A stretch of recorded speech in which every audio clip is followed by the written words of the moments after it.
শুক্রবারের স্পোর্টস কোপে আপনাদের সবাইকে স্বাগত। আজকে যে খবরটির দিকে প্রথমে নজর দেব সেটি হচ্ছে আইপিএল সংক্রান্ত।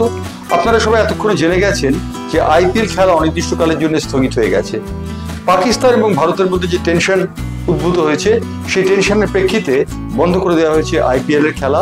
অনির্দিষ্টকাল স্থগিত বলা হচ্ছে, কিন্তু এবারের আইপিএল আর হবে কিনা তাই নিয়ে সন্দেহ রয়েছে। কারণ বিদেশি খেলোয়াড় যারা আইপিএল খেলতে এসেছিলেন বিভিন্ন দলে, তারা দেশে ফিরে যেতে চেয়েছেন পাকিস্তানের সম্ভাব্য আক্রমণের কথা ভেবে।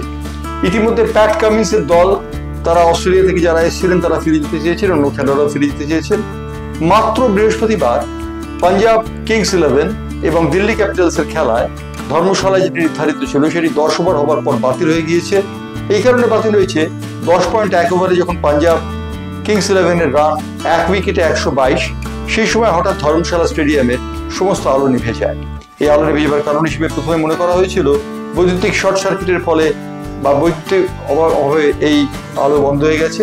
কিন্তু আসল ঘটনাটি হলো যে পাকিস্তান এয়ার রেড করতে পারে জম্মুতে এবং পাঠানকোটে, এই সম্ভাবনা থাকা এবং ধর্মশালা নিরাপদ না হওয়ার জন্য ধর্মশালা স্টেডিয়ামের সমস্ত আলো নিভিয়ে দেওয়া হয়, ইভ্যাকুয়েট করে দেওয়া হয় সমস্ত স্টেডিয়ামটিকে, অর্থাৎ সব দর্শককে বাড়ি ফিরে যেতে বলা হয়।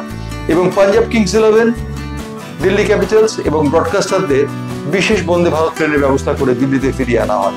অর্থাৎ সবকিছু মিলে এক সসেমির অবস্থার সৃষ্টি হয়।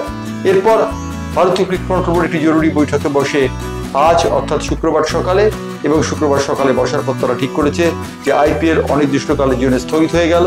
সমস্ত বিদেশি খেলোয়াড় দেশে ফিরে যাবে তাদের নিজের নিজের দেশে, এবং তারা আইপিএল এর অংশগ্রহণ করবেন না। উল্লেখযোগ্য 2009 সালের নির্বাচনের জন্য আইপিএল নিয়ে যাওয়া হয়েছিল দক্ষিণ আফ্রিকাতে, এবারে সেরকম কোনো সম্ভাবনা নেই। সুতরাং অনির্দিষ্টকাল স্থগিত যদিও বলা হচ্ছে, তাহলেও পরিষ্কার বলা যেতে পারে ভারত পাকিস্তানের সম্পর্ক সহজ হলেও আইপিএল আর সময়ে ফিরবে না। আইপিএল এর চেয়ার লিডারদের একজন, যিনি পাকিস্তান এবং ভারতের এই সম্ভাব্য পরিণতির কথা ভেবে রীতিমতো শিহরিত হয়েছেন। তিনি তার অভিজ্ঞতার কথা ব্যক্ত করেছেন।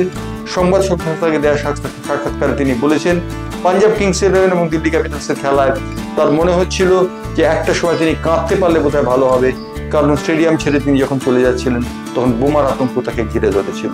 এই বোমা আতঙ্কই আইপিএল কে কেন্দ্র করে অসন্তোষ ছড়িয়ে পড়লো এবং আইপিএল অনির্দিষ্টকালের জন্য স্থগিত হয়ে গেল। আইপিএল অনির্দিষ্টকালের জন্য স্থগিত হয়েছে, কিন্তু রোহিত শর্মাকে নিয়ে গুঞ্জন কিন্তু থেমেনি।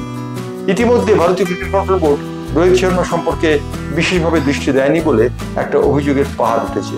বলা হচ্ছে রোহিত শর্মার যে বিদায় বা নিষ্ক্রমণ সেটি সোশ্যাল মিডিয়ার একটি পোস্টের মাধ্যমে হলো। রোহিত শর্মার উচিত ছিল যে আরো বেশি, তার দাবি ছিল আরো বেশি তার মনোযোগ পাওয়া board of control for cricket in ইন্ডিয়ার কাছ থেকে। বলা হচ্ছে নির্বাচকরা নাকি রোহিত শর্মাকে জানিয়ে দিয়েছিলেন যে তার ইংল্যান্ড সফরে দলে থাকার সম্ভাবনা প্রায় শূন্য, সেই কারণেই রোহিত শর্মা নাকি তড়িঘড়ি অবসরের সিদ্ধান্ত নিয়েছেন। যাই তিনি নিন না কেন, তিনি আনস্ক্রুপুলাস ভাবে যে চলে গেছেন, অপারেশন সিঁদুরের দিনে তিনি যে চলে গেছেন এবং টেস্ট খেলাতে কোনোদিন রোহিত শর্মাকে দেখা যাবে না, সেটি রীতিমতো সংশয়ের কারণ হয়েছে ভারতীয় ক্রিকেট অনুরাগীদের মনে। ভারতীয় ক্রিকেট অনুরাগীরা সোশ্যাল মিডিয়ায় দোষিয়েছেন ভারতীয় ক্রিকেট কন্ট্রোল বোর্ডকে। তারা বলেছেন রোহিত শর্মার কেসটা আরেকটু ভালোভাবে হ্যান্ডেল করা যেতে হয়তো লিওনেল মেসির ভারতবর্ষে আগমনটিকে। কেরলের একটি সংস্থা মেসিকে নিয়ে আসছিল কেরল ফুটবল অ্যাসোসিয়েশনের পদান্নতায় কেরলের প্রদর্শনী ম্যাচ খেলার জন্য। জানা গেছে সংগঠকরা 100 কোটি টাকা তুলতে ব্যর্থ হওয়ার জন্য মেসির নাকি এদেশে আগমন হচ্ছে না। মেসির একটি প্রাইজ মানি বা গ্যারান্টি মানি দেওয়ার কথা ছিল মেসিকে। মেসি ভারতবর্ষে না এলে কলকাতাতে তার আসা হবে না।